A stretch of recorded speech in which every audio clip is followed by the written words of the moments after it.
எரேமியா புத்தகத்துல இருந்து படிக்கிறத நம்ம கேட்டோம். நீங்க எரேமியா புத்தகத்துல படிக்கும்போது முதலாவது அதிகாரத்தை படிக்கிறத நம்ம கேட்டோம். வசனங்கள் 4-10. ஆண்டவர் எல்லாருக்கும் ஒரு விசேஷ அழைப்புதல் அவர் வச்சிருக்கிறாரு. எரேமியாவுக்காக ஒரு விசேஷ அழைப்புதல் வச்சிருக்கிறாரு என்று நம்ம பார்த்தோம். அவருக்கு எரேமியா கொண்டு ஒரு விசேஷ அழைப்பு இருக்கிறார். உங்களுக்கும் ஒரு விசேஷ அழைப்பு வச்சிருக்காரு. ஆமென்.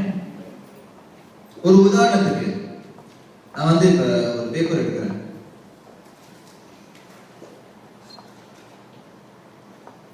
சிஸ்டர் கமலம்மா ராஜு இங்க இருக்கீங்க, எழுதுங்க. ஆண்டவர் உங்களை ஆசீர்வதிக்க போகிறாரு. நீங்க நினைப்பதற்கு மேலாக உங்களுக்கு பலம் கொடுக்க போறாரு. உங்களை ஆப்பிரிக்காவுக்கு அனுப்ப போறாரு. பெரிய பெரிய ஊழியம் உங்களை பயன்படுத்தி அவர் செய்ய போகிறாரு. நீங்க நின்று கொண்டே இருங்க. ஐசக், அபிலாஷ், ஆண்டவர் உன்னை பல பல தேசங்களுக்கு ஒரு பெரிய தீர்க்கதரிசியாக அவர் உன்னை அழைக்க போறாரு. உனக்கு புரியாதது உனக்கு புரிஞ்சது எல்லாவற்றையும் அவர் மாற்றி இப்பவே ஆண்டவர் ஒரு பெரிய அழைப்பு கொடுக்கிறாரு. நீ சைனாவுக்கு ஒரு பெரிய இவாஞ்சலிஸ்டா போற. ஜோஷயா, அருள், எழுந்திருங்க.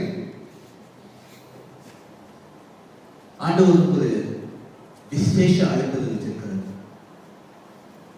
சீக்கிரமாகவே உன்னை அவர் ஆயத்தப்படுத்தி எவ்வளவோ வனங்கள்ல உன்னை அவர் நிரப்பி கல்காட்டால குஷ்டரோகிகள் மத்தியில ஒரு பெரிய ஊழியக்காரனாக அவர் எழுப்ப போறாரு. இந்த வேலையில நீங்க 3 பேரும் இந்த நிமிஷமே உங்களுடைய வேலை எல்லா காரியங்களும் விட்டுட்டு தேவனை நோக்கி வருவதற்கு நீங்க ஆயத்தப்படுவீங்களா?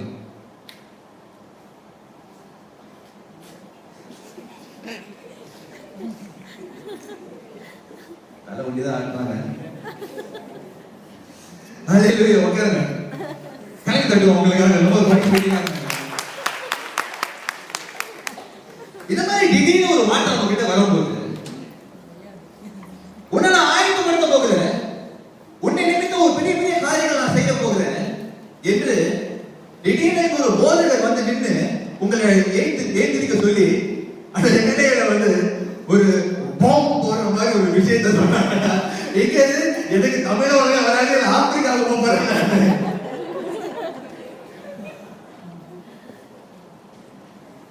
எனக்கு இந்த மியூஜோ மீ அந்த இந்த மீனை சாப்பிட முடியாது. ஏற்கனவே நான் சாப்பிட்டா எனக்கு பேரு கிடக்கலாம். இல்ல சைனால போய் எப்படி இந்த மாதிரி சாப்பாடு சாப்பிடணும்? ஆண்டவரே அனுப்பலாம். அதுக்கு தமிழ்நாட்டுக்கு அனுப்பப்படாத. இல்ல பரவாயில்ல, எங்களுக்கு யூஎஸ்ஏ.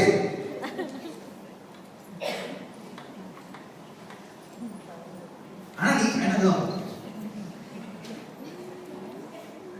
ஆனா உண்மையிலேயே நீ பாருங்க, நம்மளோட வாழ்க்கையில உண்மையிலே ஆண்டவர் ஒரு விசேஷமான காரியம் வச்சிருக்கிறாமே. உண்மையிலே ஆண்டவர் எப்படி எளிமையாக அழைத்தாரோ அதே போல நம்மளுக்கும் ஒரு அழைப்பு ஆண்டவர் வச்சிருக்கிறாரு. இன்னைக்கு அந்த மாதிரி ஒரு அழைப்புகள் வரும்போது நம்ம இப்படி ஆண்டவர் என்னை அனுப்புது, இப்படி அனுப்புத சொல்ல முடியாது, சொல்ல மாட்டோம். எப்படி இருக்கிறது அருமையான சகோதரன் இப்படியே தலையாடினாரோ வாய் பேச தலைவலி ஆடுது. அதே போலதான் எரேமியாவோட சூழ்நிலை அந்த காலத்துல இருந்திருக்கும். இப்ப முதல் அதிகாரம் பார்க்கும்போது எரேமியா ஒரு இளம் வயது உள்ளவர். அவங்க ஆசாரியராக இருந்த ஆசாரிய குலத்துல இருந்து பெஞ்சமின் கோத்திரத்துல அவங்க வாழ்ந்து கொண்டு இருந்தாங்க. இப்ப பாருங்க, ஆண்டவரோட வார்த்தை அவன் இடத்துல வருது. ஆண்டவர் ஒரு சாதாரண வாழ்க்கைய அவன் நினைத்து பார்ப்பதற்கும் மேலான ஒரு வாழ்க்கையாக மாற்ற அவன் இடத்துல ஒரு வார்த்தை சொல்றாரு. 5வது வசனத்தை வாசிங்க. நான் உன்னை தாயின் வயிற்றில் உருவாக்கும் முன்னே உன்னை அறிந்தேன். நீ கற்பத்திலிருந்து வெளிப்படும் முன்னே நான் உன்னை பரிசுத்தம் பண்ணி உன்னை ஜாதிகளுக்கு தீர்க்கதரிசி கடைசியாக கட்டளையிட்டேன் என்று சொன்னார். நீங்க ஏன் வந்து ரோபோ மாதிரி மைக் செக் பண்ணும். சரி சரி. Okay right, check check. நீ உன்னுடைய தாயின் வயிற்றில் நீ உருவாக்குவதற்கு முன்பாகவே நான் உன்னை தெரிந்து கொண்டேன் என்று ஆண்டவர் சொல்கிறார்.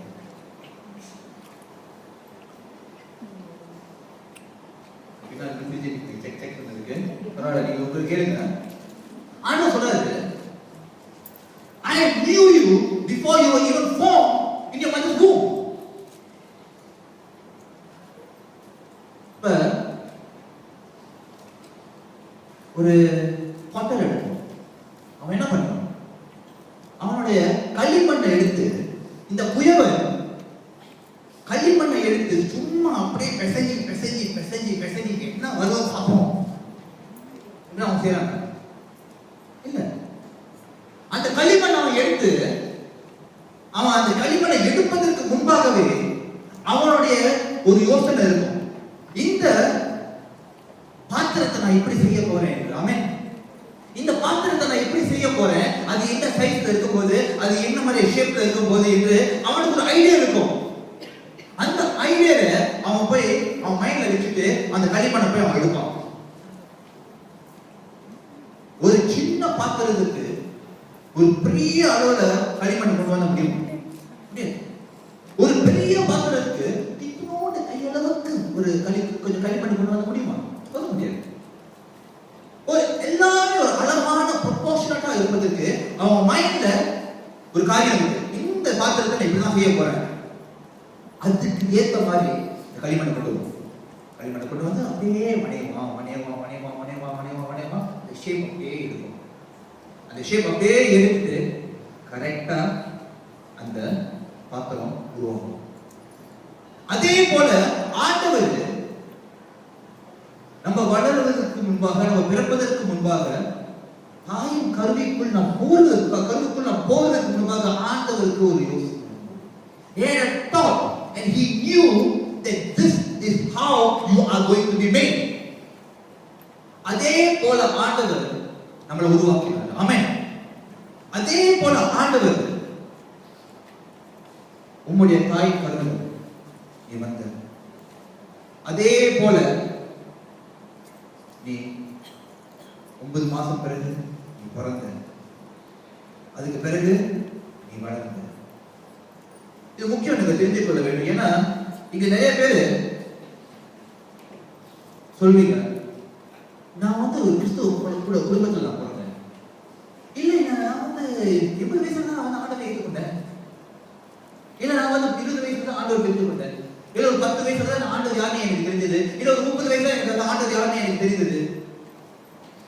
உண்மைதான், நீங்க ஒரு கிறிஸ்துவ குடும்பத்தில் நீங்க பிறந்திருக்கலாம், இல்ல நீங்க வந்து 30 வயசுல ஆண்டவர் தெரிஞ்சு கொண்டிருக்கலாம், இல்லாட்டி ஒரு 40 வயசுல ஆண்டவர் தெரிஞ்சு கொண்டிருக்கலாம். எனக்கு எந்த வயசுல நீங்க ஆண்டவர் தெரிஞ்சு கொண்டீங்கன்னா அது முக்கியம் இல்லை. ஆனா ஆண்டவர் நீங்க தாயின் கருவில் இருக்கும்போது உங்களுக்கு தெரிந்து கொண்டார். ஆமென். The Lord knew you even before you were formed. And that's the most important thing that you and I have to always keep in our heads. And that is the most important thing that he was giving as the opening speech to Jeremiah. எரேமியா இடத்துல பேசும்போது முதலாவது அவரிடம் சொன்னார், நீ உன்னுடைய தாயின் கருவில் நீ பிறப்பதற்கு முன்பாக, நீ உருவாகுவதற்கு முன்பாக நான் உன்னை தெரிந்து கொண்டேன் என்று ஆண்டவர் இப்படியாக தொடங்குகிறார். அவனுடைய ஃபியூச்சர் ஏற்கனவே, அவனுடைய எதிர்காலம் தாயின் கருவில் இருக்கும் போதே பரிசுத்தம். He was consecrated the moment he was in his mother's womb. எது நடந்தாலும் சரி, ஆனா ஆண்டவர் திட்டம்படி அது வரும் என்று தேவன் அது குறித்து வச்சிருக்கிறார்.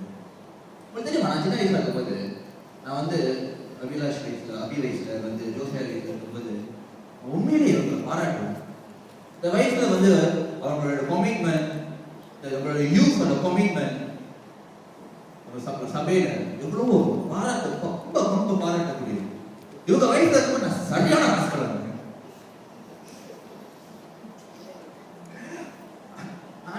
தெரியாது. ஆனா ஆண்டவர் எனக்கு தெரியும். ஆண்டவர் வந்து என்னை கண்டுகொண்டாரு. ஆனா நான் ஆண்டவர் கண்டுகொண்டேன். சரியான ராஸ்கலா இருக்கேன். எப்போதுமே எங்க போனாலும் பிரச்சனை, சண்டை. ஒரு இடத்துல இருக்க மாட்டேன். ஆண்டவர் எப்படி எனக்கு தெரியாது. ஆண்டவர் வந்து என்னோட மைண்ட்ல எப்படி தெரியுமா? ஆண்டவர் வந்து அவர் வந்து அவரோட சுயநலத்துக்கு பயன்படுத்துவார். நான் ஆண்டவர் நான் அவ்வளவு போக மாட்டேன், போனாலும் நான் பேரம் பேசுவேன். அந்த மாதிரி நான் வந்து வளர்ந்தேன் சின்ன வயசுல. ஆனா ஒரு நாள் நான் வந்து இந்த மாதிரி முன்பாக ஒரு போதகராக நிற்பேன் நினைச்சு கூட போன வருஷம் என்னோட நண்பர் ரொம்ப ரொம்ப வருஷம், ஒரு 20 வருஷம் இல்லை, ஒரு 10 வருஷம் நான் பார்க்கல. ஸோ நம்மளுடைய சபையில சிஸ்டர் ஏன்னா சகோதரி இருந்தாங்க. அவங்களோட தகப்பனார் இறந்த போது அவங்களுடைய கண்விழிப்பு ஆராதனையில் நான் இருந்தேன். இப்போ இவங்களாம் வந்தாங்க. எனக்கு கண்விழிப்பு ஆராதனை முடிச்ச பிறகு நான் வெளியே வரேன். அங்க எல்லாருமே எல்லாம் தண்ணியை கொண்டு வராங்க. வந்துட்டு இப்படி பாக்குறாங்க. ஏய் நீயா? ஏய் பிரதர் எப்படி இருக்க? ஏய் முதல்ல காணாம சொன்னா என் உடம்பு அழிய போதுங்க. நான் நம்பல, இப்ப நான் நம்புறேன்டா. நீ பாத்துடா. ஏன் கணக்குல உடம்பு அழிஞ்சிடும் சொன்னாங்க, நம்பவே இல்லை. இப்ப நான் நம்புறேன். எப்படிடா? ஆண்டவர் நினைச்சா முடியும். ஆமே. அவர் எதையும் மாற்றக்கூடியவர். ஏன்னா ஆண்டவர் நம்ம எல்லாரையும் படைச்சவர். ஆனாலுமே அந்த மாதிரி ஒரு அழைப்புதல், ஒரு விசேஷ அழைப்புதல் எரேமியாவுக்கு வந்த போது அவன் எப்படி ரியாக்ட் பண்ணான்? நான் உண்மையிலே சொல்றேன், எரேமியா வந்து அநேகமா ஒரு ஐசைக் வயசு தான் இருந்திருப்பான். அந்த மாதிரி ஆண்டவர் சொல்லும் போது தாயின் கருவில நான் தெரிந்து கொண்டேன், உன்னுடைய எதிர்காலத்தை நான் ஏற்கனவே பிரசுத்தமாக்கிக் கொண்டேன் என்று சொல்லும் போது, உனக்காக ஒரு விசேஷ அழைப்புதல் வச்சிருக்கிறேன், உன்னை நான் அனுப்ப போறேன்னு சொல்லும் போது நான் சொல்றேன் உண்மையிலேயே எரேமியா இப்படி அப்படி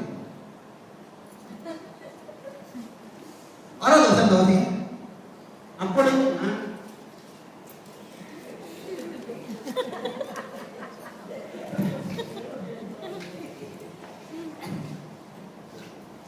கர்த்தராகிய ஆண்டவரே, இதோ நான் பேச அறியேன், சிறு பிள்ளையாய் இருக்கிறேன் என்றேன்.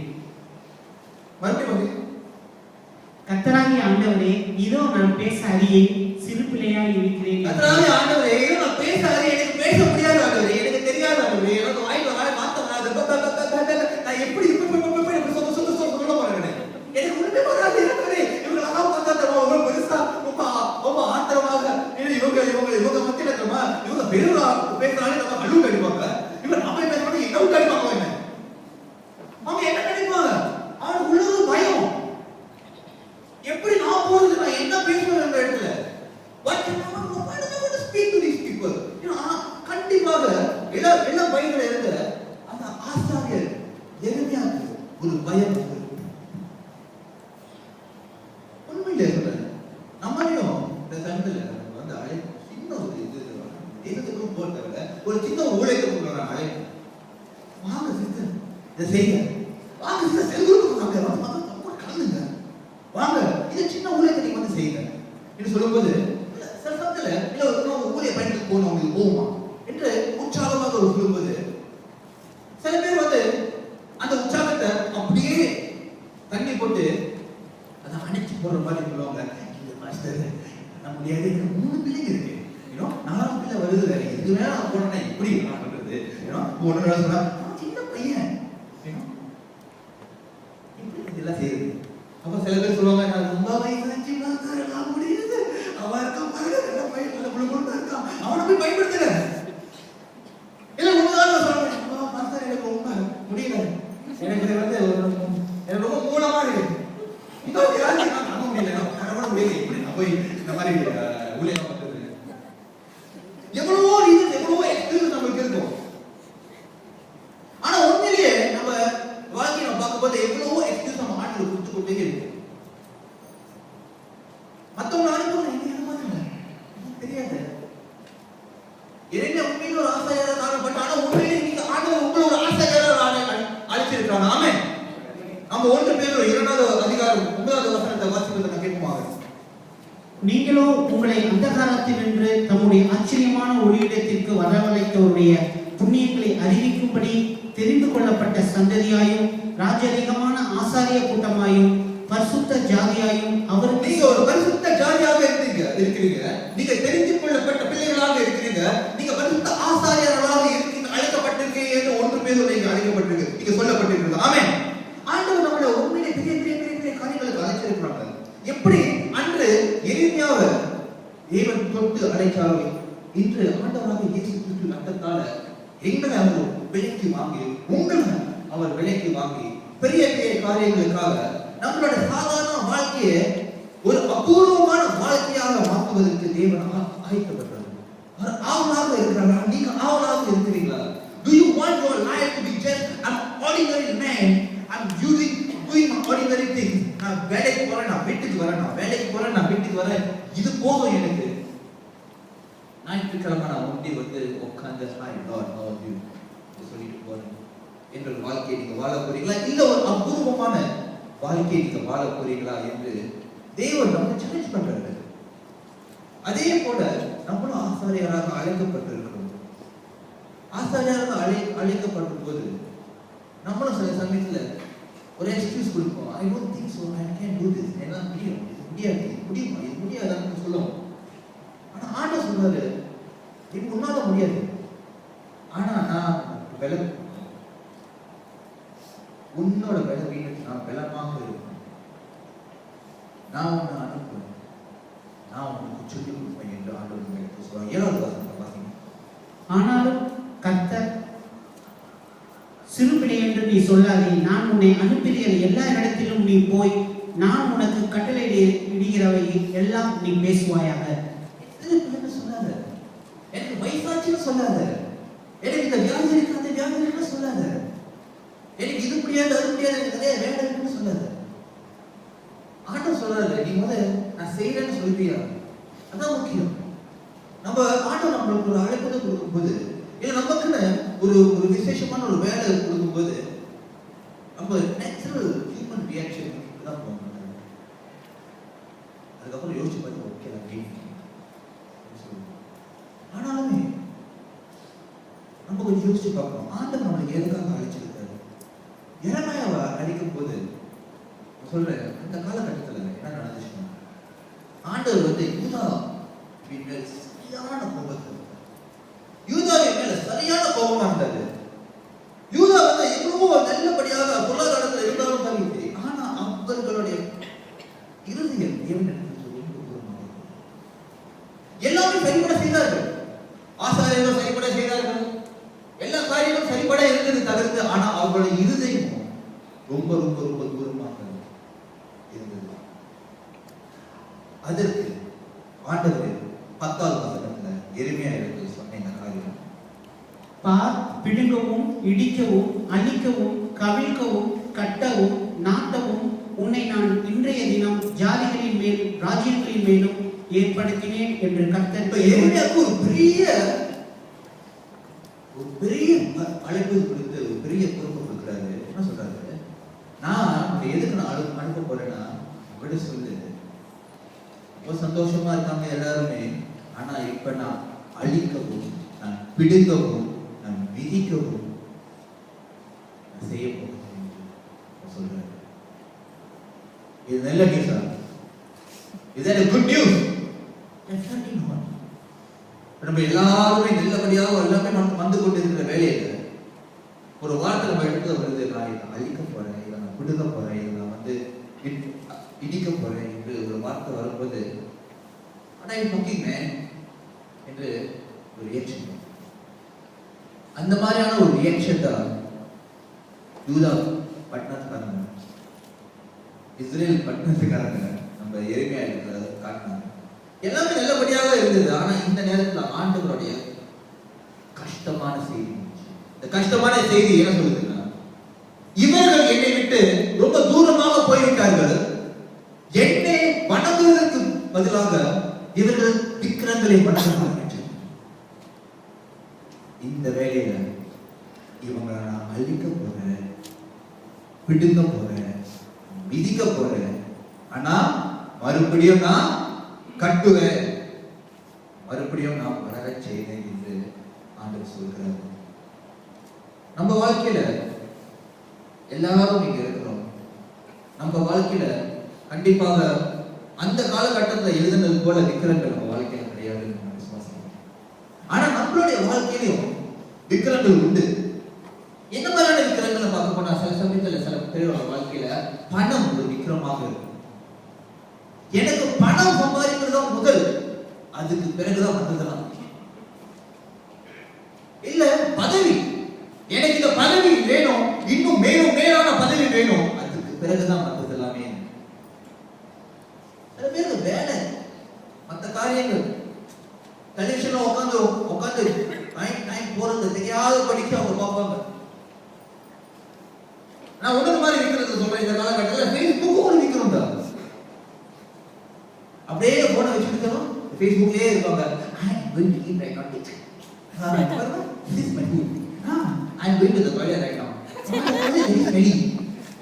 I am bathing right now. Oh, I'm going to take the bus right now. Oh, the man beside me, he's putting up his armpit. Wow, very smelly. எல்லாத்தையும் minute by minute அவங்களோட வாழ்க்கை வந்து பப்ளிஷ் ஆகும். இந்த மாதிரி பண்ண மற்ற வேலைக்கு இதுவும் நேரம் இருக்கும், ஒண்ணுமே கிடையாது. இந்த மாதிரியான காரியம் நம்மளோட வாழ்க்கையில் விக்கிரமாக மாறுகிறது. தேவனிடத்துல நம்ம பிரித்து விடுகிறது. நம்ம ஒரு ஐடியாவை வச்சு இதுதான் நம்மளுடைய தேவன் என்று சொல்ல தேவையில்லை. ஆனா நம்மளுடைய சொந்த வாழ்க்கையில பார்க்கும்போது, ஒவ்வொரு நாளும் நம்மளோட வாழ்க்கையை நம்ம பார்க்கும்போது, இந்த மாதிரி சின்ன விஷயங்கள் நம்ம வந்து ரொம்ப கவனம் செலுத்த மாட்டோம்னு நினைக்கிறோம். ஆனா இதுதான் நம்மளோட வாழ்க்கையில பெரிய விஷயம். We spend more time in front of the TV than reading the word of God. Television முன்பாக டிராமா பார்த்து தேவனுடைய வார்த்தை வாங்க திரும்பி வாங்கி அவரே ஆசீர்வாதம், அவரே ராத்திரி கெட்ட கனவு வராத படிக்க, அவரே எங்களை பாதுகாத்துக் கொள்ளும், இவனே நாளைக்கு நல்ல நாளாக கண்டுபிடித்தார் ஏசுவி நாமத்துக்கு ஜெபிக்க நடக்கிறாரே. முக்கியமான ஆனா உண்மையிலே இந்த வாழ்க்கை, இந்த காலகட்டத்தில் கிறிஸ்துவோட வாழ்க்கை தான் நடந்தது. சில சமயத்தில் அந்த சம்பளம் கிடைக்காது. இந்த மாதிரி ஒரு ஜெபத்தை செய்யறது எதுவுமே அது தெரியும்.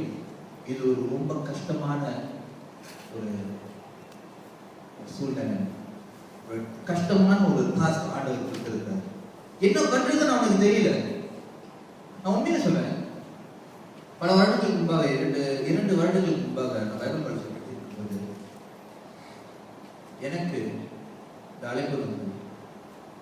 விக்கா வந்து கூப்பிட்டு சொன்னாரு. அதுக்கு முன்பாக கன்ஃபர்மேஷன் சர்வீஸ்ல வந்து ஆர்ச் பிஷப் ஜான் சொன்னாரு, விக்கா வந்து ஒரு நியூஸ் உங்களுக்கு சொல்லுவாரு, அவங்ககிட்ட போய் கேளுங்க. சரி, ஏதாவது கெட்ட நியூஸ் இடையில சந்தோஷமான நியூஸ் போய் கேளுங்க. Okay.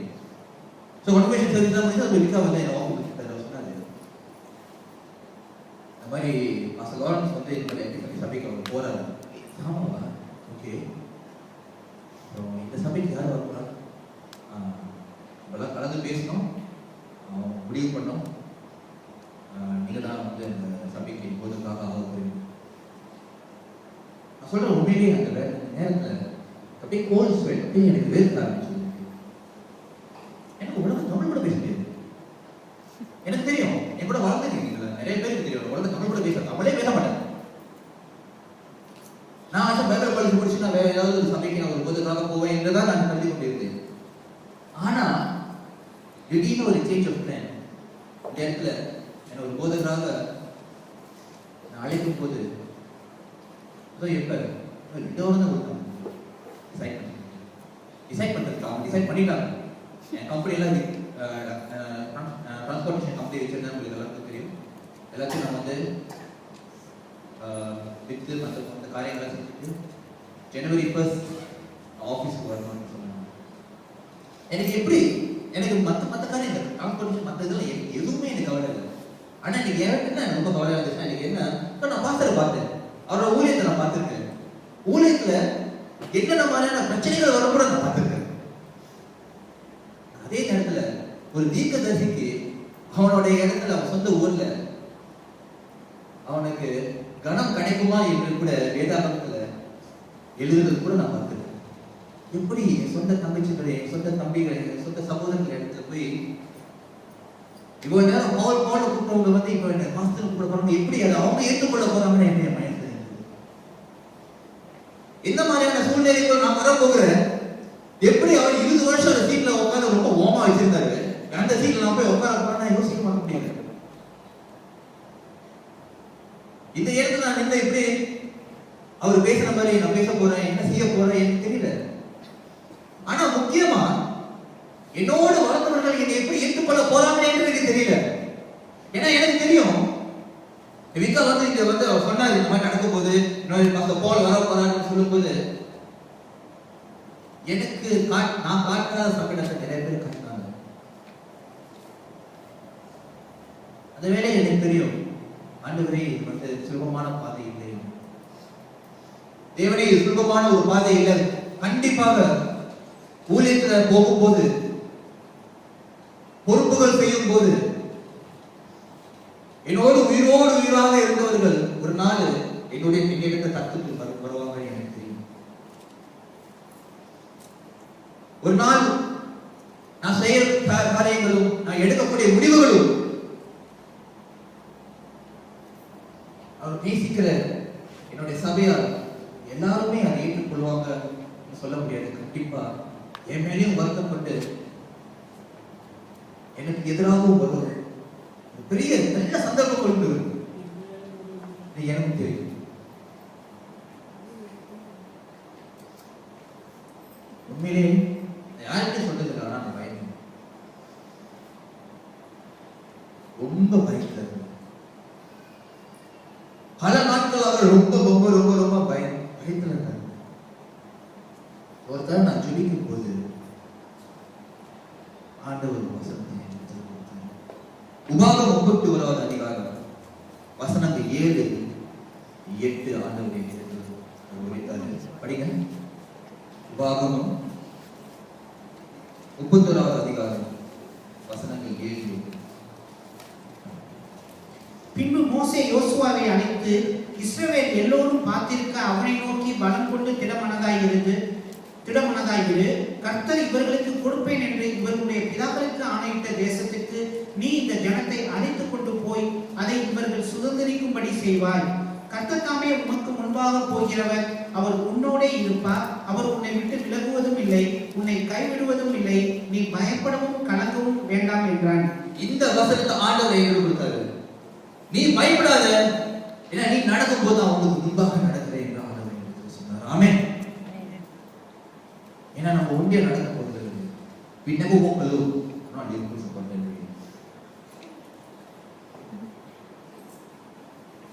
But God walks with us. ஆண்டவர் நம்மோடு நடந்து கொண்டிருக்கிறார்.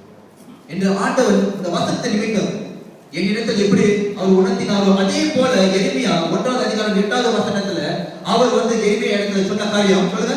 நீ அவர்களுக்கு பயப்பட வேண்டாம், உன்னை காக்கும்படிக்கு நான் உன்னுடன் இருக்கிறேன். நீ அவர்கள் இடத்துல பயப்பட வேண்டாம், உன்னை காக்கும், அதுக்கு உன்னை காக்கிற தேவனாக நான் இருக்கிறேன், உன்னை நான் பாதுகாத்துக் கொள்கிறேன் என்று மெய்யாகவே ஆண்டவரோட வார்த்தை எரேமியா இடத்துல வந்தது. ஆண்டவர் இவ்வளவோ எரேமியா இடத்துல கொடுத்து அவரை பலப்படுத்தினார். அவருக்கு ஒரு டிவைன் அப்பாயின்மென்ட் இருந்தது, டிவைன் எம்பவர்மென்ட் இருந்தது, ஒரு விசேஷ அழைப்புகள் அவன் வாழ்க்கையில காணப்பட்டது. எவ்வளவோ துன்பங்களை எரேமியா அவன் வந்து கடந்து போனா என்று எரேமியா புத்தகத்தை படிச்சீங்கன்னா தெரியும். ஒரு தடவை ஒரு வேல் உள்ள தண்ணி இல்லை, எல்லாம் சேர்ல எருமையை நட்டு வச்சு அப்படியே அவங்க சிறைச்சாலை மாதிரி அவங்க வச்சாங்க. இதுக்கு மேலே கூட எருமையை குடும்பப்படுத்தினாங்க. ஏனென்றால் அவன் கொடுத்த வார்த்தை கடினமான வார்த்தையாக இருந்தது, ஆனால் அது உண்மையான வார்த்தையாக இருந்தது. தேவன் சொன்ன வார்த்தை, நான் அழிப்பேன், நான் பிடுங்குவேன், நான் மிதிப்பேன், இன்னும் நான் கட்டுவேன், நான் வளர்க்க செய்வேன் என்று சொன்ன வார்த்தை எல்லாராலையும் ஏற்றுக்கொள்ள முடியாது. அதை ஏற்றுக்கொள்ள முடியாத ஆட்கள் வந்து அவனுக்கு எதிராக வந்தார்கள். நீ சொல்றத நம்ப மாட்டேன் என்று எரேமியாவுக்கு எதிராக அவங்க வந்தாங்க. தேவஜனமே, நம்மளுடைய சபையிலும் பெரிய பெரிய காரியம் ஆண்டவர் செய்து கொண்டிருக்கிறார். ஆமென். பழைய காரியங்களை ஆண்டவர் வந்து எடுத்து புடுங்கி அவர் வீசி எறிஞ்சிட்டு புது புதியான காரியங்களை ஒரு புது சீசன்ல ஆண்டவர் நம்மளை வழிநடத்தி கொண்டு இருக்கிறார். ஒரு புது சீசன்ல ஆண்டவர் வழிநடத்தும் போது நம்ம ஆண்டவர் திசையில எப்படி ஆண்டவர் எந்த திசையில போறாரோ அந்த திசையை நம்ம போய் நோக்கி போறது விரும்புகிறார். இஸ்ரவேல் ஜனங்கள், யூதாவின் ஜனங்கள் தேவனுடைய திசை எது என்று பார்க்காத படிக்க அதுக்கு எதிராக வந்தார்கள். எவ்வளவோ தர ஆண்டவர் இந்த பிள்ளைகள் இடத்துல மனம் திரும்பி வா என்று சொல்லும் போது கூட இந்த இஸ்ரவேல் ஜனங்கள் மனம் திரும்பாமல் தேவனுக்கு எதிராகவே போய் கொண்டிருந்தார்கள். ஆனாலும் என்ன நடந்தது? கடைசியில பாபிலோனியர்கள் வந்து அவர்களை சிறைப்பிடித்தார்கள். அவர்கள் இருந்த இடத்துல இருந்து அவர்களை எடுத்து அவர் அடிமைகளாக வேற இடத்துக்கு கொண்டு போனார்கள். உண்மையை சொல்றேன் சகோதர சகோதரிகளே, உங்களுக்கு எல்லாருக்குமே ஒரு விசேஷ அழைப்புதல் உண்டு. உண்மையிலே நீங்க உட்கார்ந்து எல்லாருமே ஒரு ஊழியக்காரர், ஒரு மாஸ்டராக ஆக மாட்டீங்க, ஒரு மிஷனரியா ஆக மாட்டீங்க, ஒரு இவாஞ்சலிஸ்ட் ஆக மாட்டீங்க. ஆனா நீங்க உட்கார்ந்து இருக்கிறீங்க, உங்களுக்கு எல்லாருக்கும் ஒரு விசேஷ அழைப்புதல் உண்டு. ஆமென். If everybody is a pastor here, then there won't be a missionary, there won't be someone in the market. There won't be anybody in the marketplace. ஆனா உங்களுக்கு ஒரு ஸ்பெஷல் அழைப்பு இருக்கு. உங்களுடைய வேலை இடத்துல, உங்களுடைய குடும்பத்துல, உங்களுடைய வட்டாரத்துல, உங்களுடைய பள்ளிக்கூடத்துல உங்களுக்கு ஒரு ஸ்பெஷல் அழைப்பு இருக்கு. ஆண்டவர் அந்த ஸ்பெஷல் அழைப்பை நீங்களும் தெரிந்து கொள்ள வேண்டும் என்று அவர் ஆவலோடு இருக்கிறார். ஆனா நீங்களும் அந்த எந்த அழைப்பு என்ன என்று உங்களுக்கு தெரியணும்னா நீங்க வந்து யாரு கூட நீங்க ஸ்பெண்ட் பண்ண தெரியுமா? வீட்டுக்கு போய் ஒரு டிவி கூட இல்லைங்க. நீங்க வேதாகமத்தை படிக்கணுங்க. நீங்க வேதாகமத்தை படிக்கணும். நீங்க ஜெபம் செய்ய வேண்டும். தேவனோடு நீங்க நெருக்கமாக நடக்க வேண்டும். அப்பொழுது ஆண்டவர் எப்படி எளிமையோட வாயை கொடுத்து அவர் இந்த வார்த்தைகளை கொடுத்தார். வசனம் 9 வாசிக்கும். கர்த்தர் தம் கரத்தை நீட்டி என் வாயை தொட்டு, இதோ என் வார்த்தைகளை உன் வாயிலே வைக்கிறேன். இன்னைக்கு எல்லா மயக்கம் அவுட் போயிடுது. நான் சொல்றேன் உண்மையிலேயே. நீங்க நினைக்காதுங்க எனக்கு எப்படி பேசணும், எப்படி சொல்லணும், எனக்கு எப்படி வந்து ஆர்த்த இடத்துல வந்து சுவிசேஷத்தை சொல்லணும், எனக்கு தெரியாது சொல்லாதுங்க. ஏன்னா உங்களுக்கு இப்ப தெரியாம இருக்கலாம். ஆனா நீங்க உண்மையிலே ஆவலோடு இருந்தீங்க.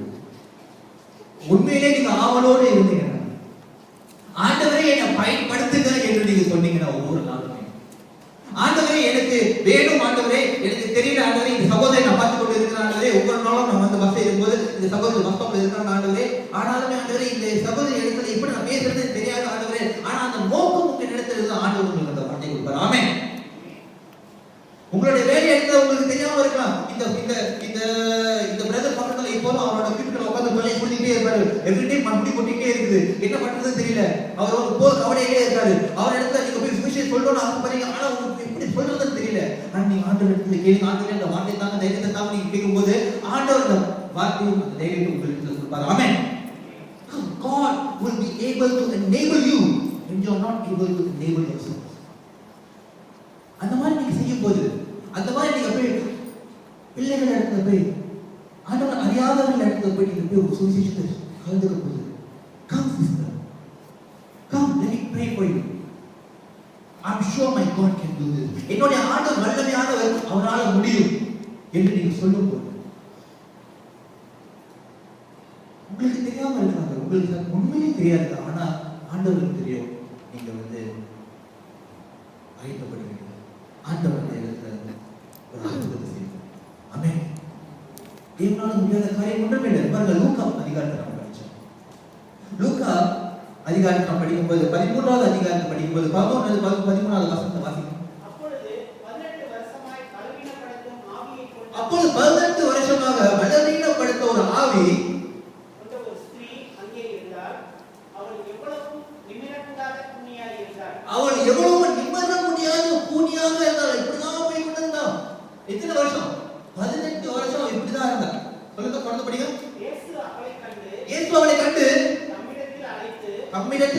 சொல்லுகிறது, ஸ்திரீயே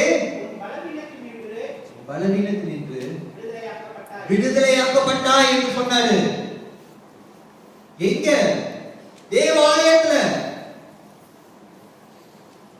இந்த எதிர்ப்பா கூட வந்தான்னு தெரியல, வந்திருக்கலாம், வராம இருக்கலாம். ஆனா அவ கஷ்டத்துல இருந்தா, ஒரு பிடியில இருந்தா. மத்தவங்களுக்கு மேபி அவ பார்த்துருக்கலாம், அல்லாம இவங்களுக்கு வந்து some problem ல cannot make it ல, எல்லா டாக்டரும் பார்த்தாச்சு, டாக்டர் போயிட்டாங்க, முடியாதுல, இவ வந்து சாவர வரைக்கும் இப்படிதான். நம்ம எல் ஷேப்ல தான் வந்து நம்ம ஒரு கொப்பினை கட்டணும் இன்னும் கூட அவங்க நினைக்கலாம். அவ இப்படியே வந்திருக்கிறான். அவ வந்து உட்காரும் போது ஆண்டவர் அந்த இடத்துல அவளை பார்த்து மனதுருகி ஒரு விடுதலை தந்தாராமே. அதே போல எத்தனையோ பேர் நம்ம மத்தியில இருக்கிறாங்க. எத்தனையோ பேர் நம்மளுடைய வேலை இடத்துலயோ, நம்ம பஸ் ஸ்டாப்லயோ, நம்மளுடைய தினந்தோறும் நம்ம போற வகையிலோ நம்ம வாழ்க்கையில இருக்கிறாங்க. அவங்க எந்த மாதிரியான பிடியில இருக்காங்க? அவங்க ஒரு வியாதி பிடியில ஒண்ணு இல்லைங்க, ஆனா பிசாசி பிடிகளை கூட நிறைய பேர் இருக்காங்க. தொடர்ந்து படிங்க.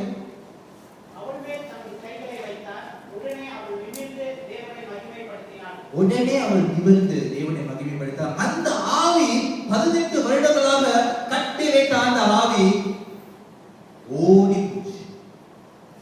அதே போல எவ்வளவோ பேர் நம்ம மத்தியில் இருக்காங்க. அவங்கள விடுதலை ஆக்குவதற்கு அவங்க என்ன ஒண்ணு அனுப்ப தேவையில்லை.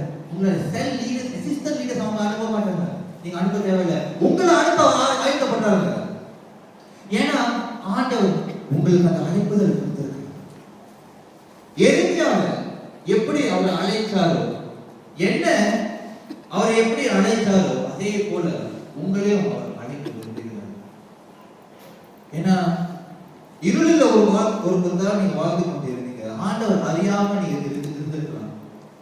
ஆனா இப்ப நீங்க ஆண்டவரோட பிள்ளைகளாக இருக்கீங்க. You are God's children. Do not say I am too young. Do not say I am too old. Because God is possible when you are not. மால முடியாத போது ஆண்டவரால கூடும், எல்லாமே கூடும். அவர் ஒரு வார்த்தை சொன்ன போதும். ஆனா நீங்க இப்படி இப்படி இப்படி தலையாட்டிட்டு வரலாம். நீங்க இப்படி இப்படி நாடி பாருங்க. ஆண்டவரே என்ன ஆயிடுது, ஆண்டவரே என்ன அனுப்புங்க, ஆண்டவரே என்னை பயன்படுத்துங்க. என்ன நீங்க கொஞ்சம் திசையை மாத்தி நீங்க இப்படி செய்ய ஆரம்பிங்க. I'm willing, Lord. I'm willing to submit. I'm willing to obey your words, Lord. I'm willing to be sent. I'm willing to go and speak to this sister. I'm willing to go and speak to that brother. I do not know how I'm going to speak. இப்படி பேச போறேன் எனக்கு தெரியல. ஆண்டவரே சின்ன ஒரு கடைசி ஒரு உதாரணம் கொடுக்கணும். நான் வந்து இதுக்கு முன்பாக 4 வருஷத்துக்கு முன்பாக ஃபாரின் லோக்கஸ் கவர்மெண்ட் ரிலீஸ் நமக்கு இருக்கு தெரியும். அது எப்படி ஆரம்பிச்சதுன்னா, சீன பெருநாள் இருக்கும் போது லாரி ஓட்டிட்டு வந்து பல இடத்துல கூட்ஸ் எல்லாம் அனுப்பி கொண்டிருந்தேன். அப்ப எனக்கு அசிஸ்டனா ஊர்ல இருந்து வந்த சகோதரர்கள் பக்கத்துல உட்கார்ந்தது போது பக்கத்துல சகோதரர் உட்கார்ந்து வண்டி ஓட்டிட்டு இருக்கு. அவர் பேசுறாரு, என்ன பேசுறாரு, நான் சொல்றேன் பக்கத்துல இருக்கிற எத்தனையோ மேடைக்கு போய் ஆண்டவரே இல்லைன்னு நான் பேசியிருக்கேன். இந்தியால அந்த மேடை, இந்த மேடை, இந்த மேடை, எத்தனையோ மேடை, உலகத்துல ஆண்டவரே இல்லை.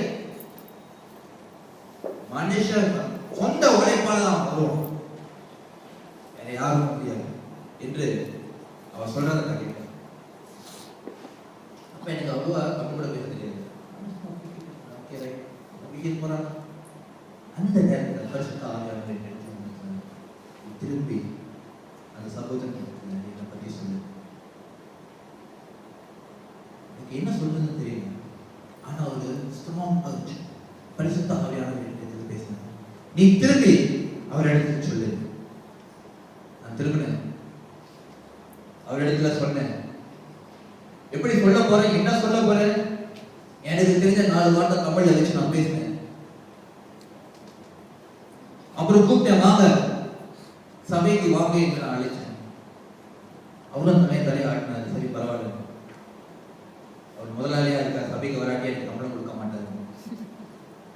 உண்மையிலே அப்படிதான் நினைச்சேன்.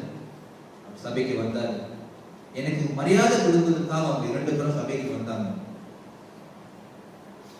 சரியாக 6 மாதங்களுக்கு பிறகு அவங்க 2 பேரும் ஞானஸ்நானம் எடுத்தாங்க. அவங்க பேர் தான் பவுல் ஏதுவும் பழனி வெங்கடேஷன். அவரோடு ஆரம்பிச்சது அவரோட மெக்பசன் டாமட்டில இருந்து நிறைய சகோதரர்கள் வர ஆரம்பிச்சாங்க. நிறைய காரியங்கள் ஆண்டவர் வெளிப்படுத்தினாங்க. நிறைய பேர் ஆண்டவரை தெரிந்து கொண்டாங்க. அவரு ஆண்டவரை தெரிந்து கொண்டு ஞானஸ்நானம் எடுத்த பிறகு அவர் வேலை போச்சு. உண்மையிலே வேலை போச்சு. அந்த வேலையை ஏற்கனவே 4 மாசத்துக்கு ஒரு தான் சம்பளம் தான் கொடுப்பாங்க. உலக சம்பளம் கூட கொடுக்கறதுக்கான வேலை போச்சு, எல்லாம் போச்சு. உள்ள இருக்கிற எல்லாரும் கேள்வி பண்ண ஆரம்பிச்சாங்க. இந்த மாதிரி ஆண்டவரை ஏற்றுக்கொண்டு கிறிஸ்தவனா ஆயிரம் ஞானஸ்நானம் எடுத்து போகும்போது உங்க வேலை போச்சு. இவன் நடுத்தரும் நீங்க பிறகு அவர் இங்க வந்து சாட்சி சொன்னாரு. அன்னைக்கு ராத்திரி அவர் வந்து பதிவு பண்றாரு. அவர் சொன்னாரு, நான் உங்க இடத்துல சொன்னது ஒரே விஷயம், நான் சிங்கப்பூருக்கு வந்து சம்பாதிக்காம இருந்திருக்கலாம், ஆனா நான் வந்து சம்பாதிச்சேன், நான் ஆண்டவரை சம்பாதிச்சேன் என்று நெஞ்சு நிமித்தி அவர் சொல்லிட்டு போனாரு. எனக்கு வேலை இல்லாட்டி பரவாயில்ல, ஆண்டவர் இதுக்கு பெரிதாக வேலை கொடுப்பான்னு சொல்லிட்டு அவர் ஊருக்கு போனாரு. 2 மாசத்துல திரும்பி வந்தாரு. ஒரு நல்ல இன்ஜினியரிங் கம்பெனில ஒரு நல்ல வேலையில ஒரு நல்ல சம்பளத்துல ஆண்டவர். அல்லேலூயா. அல்லேலூயா. அதே போல ஆண்டவர் உங்களுக்கு பெரிய பெரிய பெரிய பெரிய திட்டங்களை வச்சிருக்காங்க. All you have to do is spend time with your father. அவர் உங்க செல்லமா அழைக்கிறாரு. செல்லமா அழைக்கிறாரு. அவர் செல்லமா காத்து கொண்டு இருக்கிறாரு. வீட்டுக்கு போகும்போது, நீங்க நடக்கும் போது, நீங்க ஏமாட்டில் உட்கார்ந்து இருக்கும் போது நீங்களும் செல்லமா பேசுவீங்களான்னு காத்து கொண்டு இருக்கிறாரு.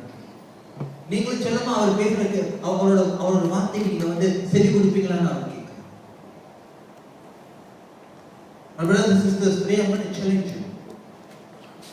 உங்களுக்கு ஒரு சவால் கொடுக்கிறேன்.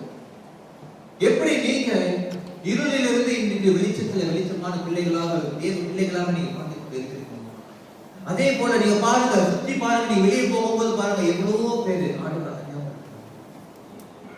உங்களுக்கு உங்கள் சந்தேகம், அந்த எளிமையாக நீங்க பாருங்க, அந்த தீர்க்கதரிசியாக நீங்க அழைக்கப்பட்டிருக்கிறீங்க. நீங்க போங்க. பயம் வந்தா தேவன் இடத்துல நீங்க ஜெபிங்க. ஆண்டவர் அந்த வார்த்தையை கொடுப்பாரு. விசுவாசத்தை சபைக்கு கொண்டு வாங்க. அவங்களுடைய வாழ்க்கையிலும் உங்களுடைய வாழ்க்கையிலும் தேவன் செய்யும் அற்புதத்தை பாருங்க. ஹல்லேலூயா. ஹல்லேலூயா. நம்ம ஜெபிப்போம்.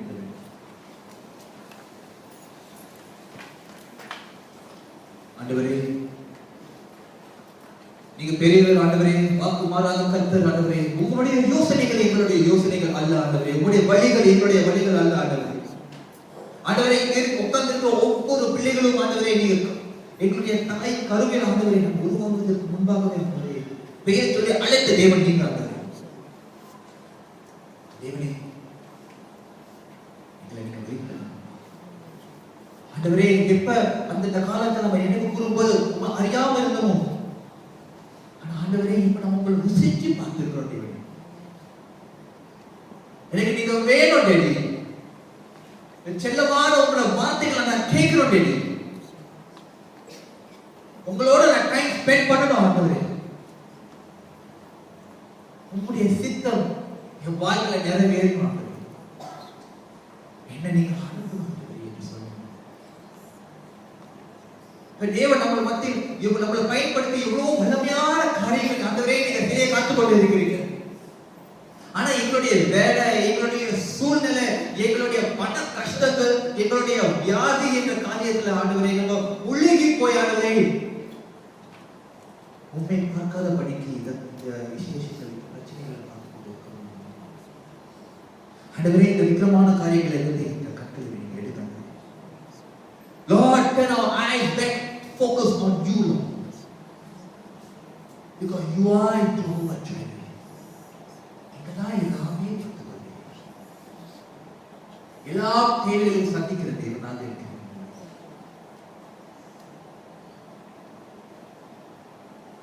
நான் உங்களுக்காக ஓடினாண்டவரை, நீங்க எனக்காக ஆண்டவரை கேட்பதற்கு முன்பாகவே உங்களுக்கு தெரியும் எனக்கு என்ன வேணும்.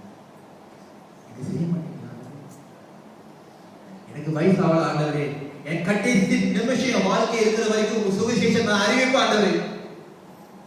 உண்மை பத்தி நான் சொல்லுவேன் ஆண்டவரே, சொல்லிக்கொண்டே இருப்பேன் ஆண்டவரே. என்ன மாதிரி வியாதியை தாக்கணும் நான் பயப்பட போறது இல்லை ஆண்டவரே. ஏனென்றால் மிஞ்சி மிஞ்சி போன ஆண்டவரே இந்த உடலில் இருந்து என் ஆத்மா தான் போவோம். ஆனா ஆண்டவரே அது நேரம் உங்க இடத்துக்கு தான் வரும். நித்திய வாழ்க்கை எனக்காக கற்றுக்கொண்டிருக்கு ஆண்டவரே. எனக்கு இப்ப பணம் இல்லாம இருக்கலாம் ஆண்டவரே, ஆனா நான் ஒரு பணக்கார ஆண்டவரே. ஏனென்றால் நான் ஒரு ராஜாவோட மகன், நான் ஒரு ராஜாவோட மகள் ஆண்டவரே. எவ்வளவோ எனக்காக நான் பயப்பட போகிறது ஆண்டவரே. உலகமே என்ன வெறுத்தாலும் ஆண்டவரே நான் பயப்பட போகிறது ஆண்டவரே. ஆண்டவரே நான் போய் உங்களுடைய வார்த்தையை சொல்லி ஆண்டவரே அவங்க எனக்கு எதிராக பேசினாலும் ஆண்டவரே நான் பயப்பட போறது இல்லை ஆண்டவரே.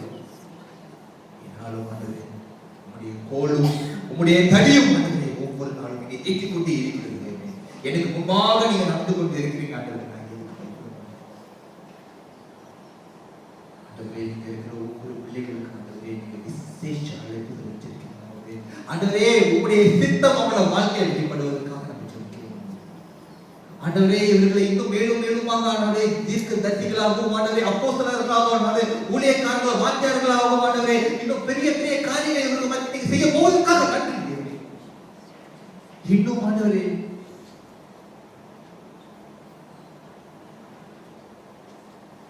அவருடைய வாழ்க்கையில் ஆண்டவரே பிரகாசமாக ஒளி ஆண்டவரே.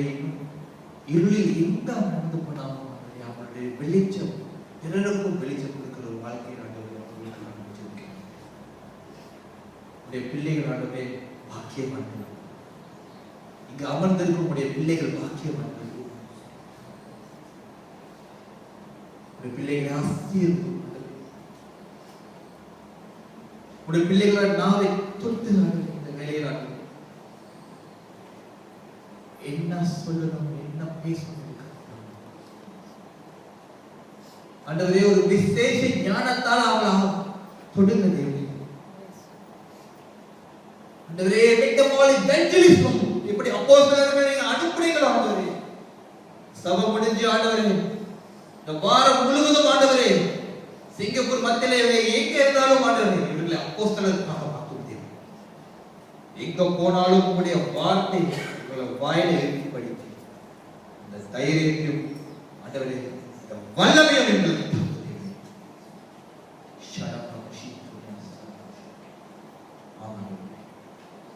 மேலும் மேலாக ஆண்டவரே உயர்த்த போவதற்காக நன்றி தேவனே. இவர்கள் பயன்படுத்தி இன்னும் எவ்வளவோ ஆட்கள் ஆண்டவரே ஒரு விடுதலைக்கு ஆண்டவரே எப்படி அந்த குணமானவர்கள் குணமாக்கினாலும் அதே போல இவர்களை நீங்க பயன்படுத்தி ஆண்டவரே அந்த குணமாக்குதலை கொடுக்க போவதற்காகவும் நன்றி ஆண்டவரே. Thank you thank you Jesus, thank you holy spirit. நீங்க மத்தியில கூட இருக்கும்போது எதுக்கு பயப்படவே மாட்டோம். எல்லாம் துதி நமக்கு இயேசுவின் நாமத்தில் கேட்டு ஜெபிக்கிறோம். ஜெபம் கேளு எங்கள் நல்ல பிதாவே.